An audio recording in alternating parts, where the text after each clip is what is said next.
ایروی نسکی مسح میکشه نمازاتون قضایی خونه. شستنی پا فرضه. شما را کی اجازه داده ایروی نسکی مسح میکشه؟ شما نه مفتیه نه یا ورق خوندگی.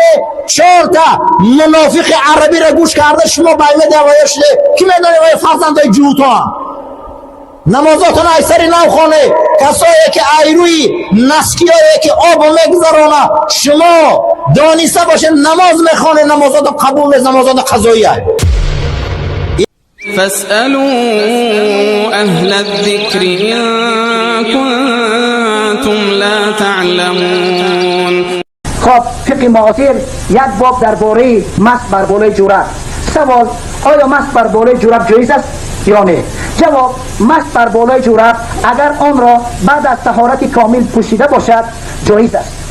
جوانان عزیز، ما با میگم که این مسئله ها را ما به خاطر تیار کردم از 4 مذهب که شما جوانان عزیز، اکثر جوانان در کجا کار میکنن؟ در بازارها کار میکنن، در هر جای کار میکنن، شرایط آبی گرم ندارن یا که آبی گرم هم باشه در کوچه برآوردن نسکی برای ما مشکل میشه.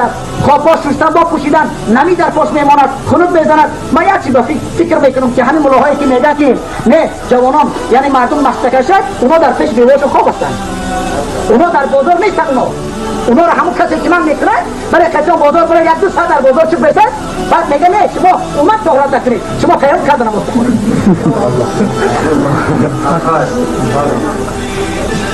برای این سبب خواهش میکنم که تاجیکستان ما این ملاهای خوب دارن انشاءالله و گمانه برن که ای هر جا به خوشان چکار بکنن حج رئیسه انشاءالله برای خداوند. ما انشاءالله در همین مجلس برای شما اکثر فتوا هم حدیث جناب رسول اکرم هم قولای مجتهی هم مفتی های مکه هم مدینه را انشاءالله برای شما. امروز یک چیز حیران هستم، مفتی های مکه مدینه عرب هستند، حدیث صحیح رو بیان میدونن، حدیث ضعیف رو بیان میدونن، حدیث مرسل رو بیان میدونن.